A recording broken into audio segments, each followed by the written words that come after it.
What is up, foodie fam? We are back with Mashup. My name is Dean with the Tailgate Foodie, and we are on to the NFL playoffs. That means we're going to change it up just a touch.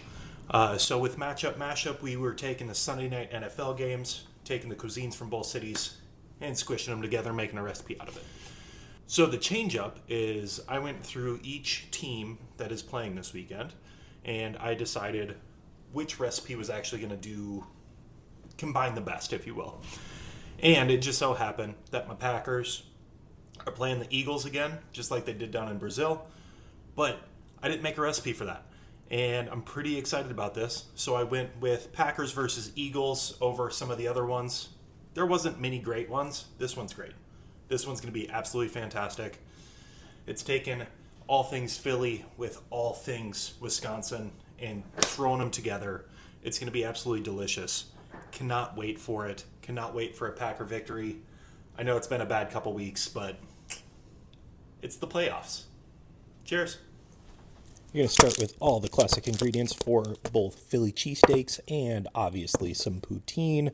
So we got things like onion, green pepper. We got some beef broth for the gravy. We have some soy sauce and some W sauce for the gravy. A little bit of beer, or sauces of course, and throw in that meat. You guys have seen me cut an onion 1,000 times at this point, so you're just going to want to cut them in half and what we call julienne, and you want to get them about the same size.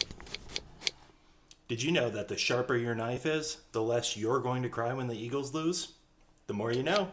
That was a really poor joke about how if your knife is sharp, onions don't make you cry. Anyway, back to me cutting some onions. So like I said, you want to make sure that they're all about the same size, because when you get to cutting the green peppers, you can cut them the same size as well. So when you get to cooking them, they cook at about the same rate. Being that we are not using hot peppers, we're going to be cutting out the membranes, and we're also going to be cutting out the seeds. They don't do anything but add bitterness. My pupper dogs absolutely loves green peppers, so whenever I'm cutting them, she always gets a couple. Okay. Since we're going to be cooking these together, I just threw them on the same plate, and then we're going to take out the induction burner, or whatever you're cooking on. If you're just cooking on the stove, that's fine too. We're going to throw in about 2 tablespoons, tablespoon and a half of butter. We're going to get that nice and melted, and then we're going to put in equal amounts of flour to make a nice little roux. You got to get all of the clumps out. You don't want clumpy gravy. And I like to brown mine a little bit because it cooks off that flour flavor. From there, we throw in about a cup of beef broth, and this is a ripping hot pan, so it instantly starts boiling, which is great. I put in about a half a teaspoon of W sauce, quarter teaspoon of soy sauce just to add a little bit of depth, and I really like just a touch of mustard in my gravy. It just adds a nice little acidic pop. And why use normal mustard or even Dijon when you have Low Country Gold? Like, let's be real. This is a half Wisconsin recipe, so of course I had to pour in some beer, and I needed to use the #1 beer in Wisconsin, which is Spotted Cow. I'm actually not a huge Spotted Cow drinker, but I thought I would add a nice little sweetness to the gravy. I would cook this down for a good 10 minutes to get that overwhelming beer flavor and that alcohol taste out of the gravy. Now for arguably the best part.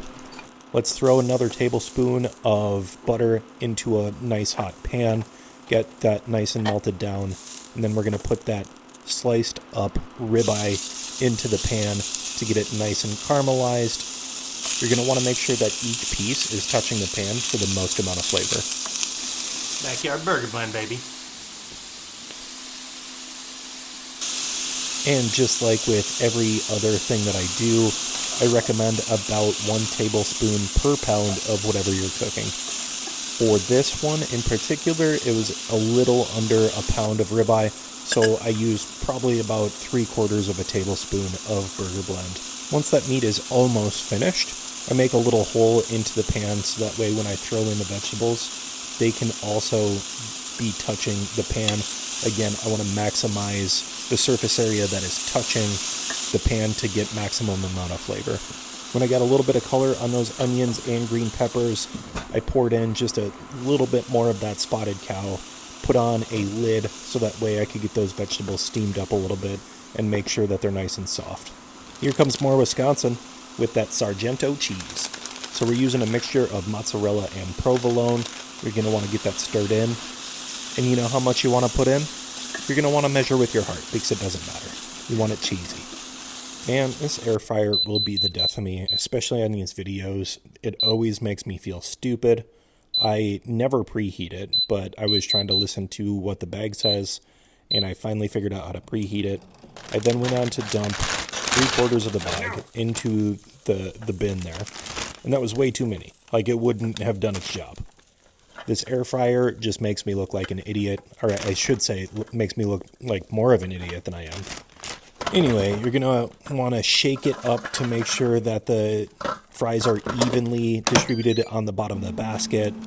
And then, obviously, with that look, you know that I just feel dumb right now. So I'm going to go sit in the corner. The fries are finally done, so you're going to want to instantly plate them. It kind of depends on if you're couch gating or tailgating on what you're going to plate.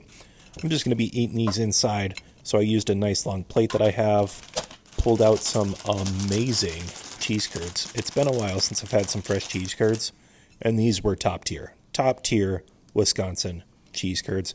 I put them on next just to get them nice and warm from the fries, and then that creates a nice squeaky cheese curd.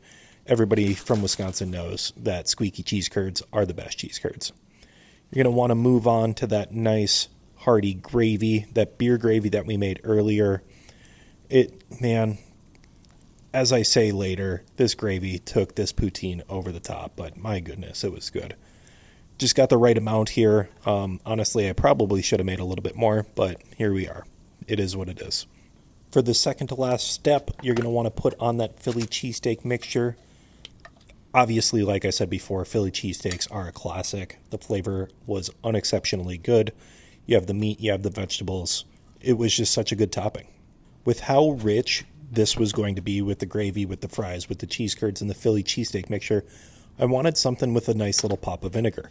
And I couldn't think of anything other than White Lightning. And holy cow, what a great topping. Now, when you're eating these, you're going to want to really dive in there and get a little bit of everything on your fork because the flavor combination is insane.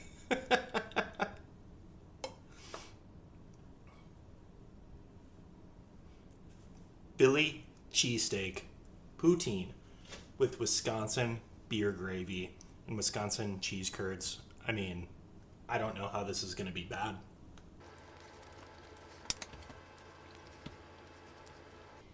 We all know Philly cheesesteaks are so good. It's some of the best stuff because it's so simple. It's literally just beef, it's cheese, it's a little bit of vegetables. That beer gravy is insane.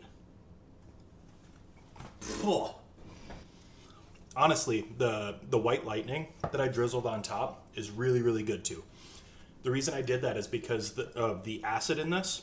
So you have a whole bunch of apple cider vinegar. I mean, this stuff is so fatty. It's so delicious.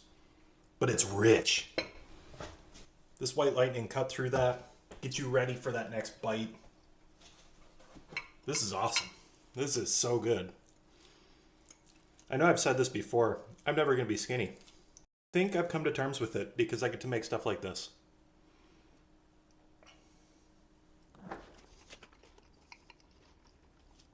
I'd pay $20 for this. This is incredible. The crunch from the fries. I wish you could hear the squeaky cheese curds. That's how you know it's good. Oh, this is good. Honest to God.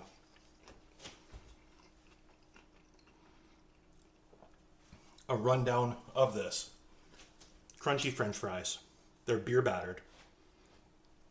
Then I put the Wisconsin cheese curds on top to get them nice and warm, get them nice and squeaky. Layered that with the Wisconsin beer gravy. I use spotted cow because why not? And then you top it off with that Philly cheesesteak mix with that. I used ribeye. I used green peppers, not green olives. I don't know why I was going to say olives. And yellow onion. Cook that down with burger blend. This is so good. And then, of course, like I said, topped it off with that white lightning just to get that nice pop of vinegar. Mashup strikes again. Like, let's be real. I can't believe how good this is. And I think instead of work, I'm going to go take a nap. I'm just joking. I'm going to go edit this video. Philly Cheesesteak Poutine. Who knew?